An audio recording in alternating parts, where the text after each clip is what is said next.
The Roman Republic was known for its strength, its might, and also its corruption, its scheming and backstabbing. But amidst all that, there was one man whose voice rang out loud and clear, Marcus Tullius Cicero. Welcome to my channel. And today we're going to be discussing Cicero, the man who tried to save Rome from itself.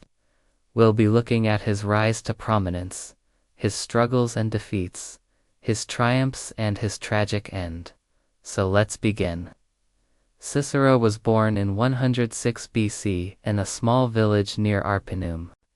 Despite coming from a modest background, Cicero's father recognized his son's intelligence and determination and sent him to Rome for further education. There, Cicero honed his skills in rhetoric and law, becoming one of the greatest orators of his time. In the turbulent world of Roman politics, Cicero's talent for public speaking and his sharp intellect made him a sought-after lawyer and a formidable opponent. His ability to sway juries with his powerful speeches earned him fame and fortune, which enabled him to enjoy the finer things in life, such as acquiring a beautiful home and indulging in the pleasures of the countryside. However, it was Cicero's unwavering commitment to the defense of the Roman Republic that truly set him apart. He believed that the Republic was the greatest form of government, and he was willing to put his life on the line to protect it. When the Catiline conspiracy threatened to tear Rome apart, Cicero fearlessly defended the existing order, denouncing the conspirators and their plans to overthrow the government. His fiery speeches accusing Catiline of treason and plotting to destroy Rome galvanized the Roman elite and helped to thwart the conspiracy. After successfully defending the Republic against the Catiline threat, Cicero's reputation reached new heights. People looked up to him as a true patriot and a champion of the common good. However, his political enemies were eager to take advantage of any slip-up, and they found an opportunity when Cicero ran for consul in 63 BC, despite being the most popular candidate. Cicero was accused of bribery and other charges by his cunning rival, Clodius Pulcher. These accusations, fueled by rumors that Cicero had paid prostitutes to support his campaign, tarnished his image and ultimately led to his defeat.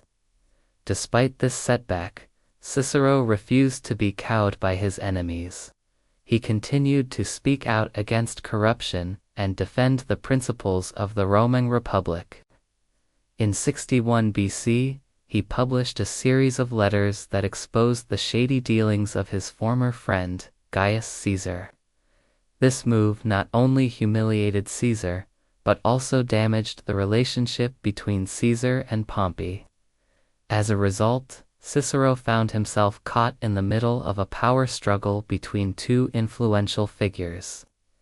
To escape the growing tension, Cicero decided to flee Rome and take a vacation in Greece. But upon his return, he discovered that he had been declared an enemy of the state by none other than Caesar. Cicero now faced a difficult choice: either embrace Caesar's new regime or flee into exile. Unable to come to terms with Caesar's rise to power, Cicero chose exile and spent 4 years away from Rome. During his time in exile, Cicero wrote some of his most famous works, including his philosophical treatise on the nature of the gods. These writings reflected his deep thinking about the purpose of life and the search for happiness and meaning. However, Cicero's absence from Rome did not last forever. In 58 BC, he was recalled to the city and given the task of prosecuting a corrupt governor. Cicero seized this opportunity to make a comeback in Roman politics and used his skills as an orator to condemn the governor and win over the hearts and minds of the Roman people. As Cicero's star began to rise again, so did the tensions in Rome. The rivalry between Caesar and Pompey reached a boiling point, and civil war seemed imminent. Cicero, ever the pragmatist, recognized the need for compromise and urged both sides to seek reconciliation. However, his efforts were in vain, as the two powerful generals were unwilling to back down. With the outbreak of civil war, Cicero found himself once again on the side of the losing faction. This time, however, he refused to flee. Instead, he stayed in Rome, hoping that he could negotiate a peaceful settlement. But as the fighting dragged on and the city suffered, Cicero realized that his efforts were futile. In the end, he had to flee to Greece, where he spent the rest of his life in exile. Although Cicero never returned to Rome, his contributions to the city and the Roman world as a whole would live on through his writings and the memories of those who knew him. Despite his defeat in the Civil War, Cicero's impact on Roman history was profound.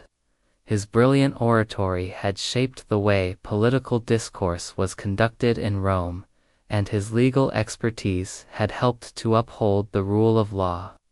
Moreover, his philosophical musings had inspired generations of thinkers, and his elegant Latin had become a model for writers across the empire. After spending his final years in exile, Cicero met his tragic end in 43 BC, when he was executed by order of Mark Antony. This event not only marked the end of Cicero's life, but also symbolized the demise of the Roman Republic and the rise of the Roman Empire. Cicero's assassination came at a pivotal moment in Roman history. The civil war between Caesar and Pompey had resulted in the weakening of the Republic's institutions and the rise of powerful individuals who placed their own interests above the common good. Among these individuals was Mark Antony, who had become one of the triumvirs that ruled Rome after Caesar's assassination. Cicero had been a staunch opponent of Caesar, and had even played a key role in his downfall. This made him a target of Caesar's assassins, and he had been forced to flee Rome and live in exile for several years. However, when the assassins' rule began to destabilize the Republic, Cicero saw an opportunity to restore order and return to the city. He began to write letters to influential figures, urging them to support his plan to recall the exiled senators and re-establish the rule of law. Unfortunately for Cicero, his efforts to restore the Republic were seen as a threat by Mark Antony, who feared that Cicero's return to Rome would undermine his own power. In a desperate attempt to cling to power, Mark Antony declared Cicero an enemy of the state and ordered his execution.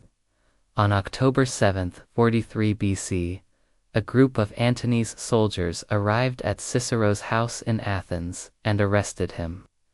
They dragged him to the nearby town of Apia, where they chopped off his head and sent it to Rome as a warning to other potential enemies of the state. News of Cicero's execution spread like wildfire, shocking the Roman world and sending shivers down the spines of those who had opposed Antony's rule. In the eyes of many Romans, Cicero had become a martyr for the cause of liberty and the rule of law, and his death served as a rallying cry for those who sought to overthrow Antony's regime. Cicero's untimely death not only robbed Rome of one of its greatest defenders, but also deprived the world of a brilliant mind and an exemplary leader. Throughout his life, Cicero had been a champion of the oppressed, a defender of the weak, and a tireless advocate for justice and equality. His speeches and writings had inspired countless people to fight for their rights and to stand up against tyranny and oppression. But Cicero's influence went beyond his political and legal achievements. He was also a gifted writer and philosopher who explored the depths of human thought and the complexities of the human condition. His philosophical works, such as his treatise on the nature of the gods, had delved into the mysteries of existence, the search for truth and the nature of the universe. Cicero had sought to understand the fundamental questions of life, such as the meaning of death and the purpose of suffering. His ideas had challenged conventional wisdom and had pushed the boundaries of human knowledge and understanding. In addition to his political and philosophical achievements, Cicero was also a master of the Latin language.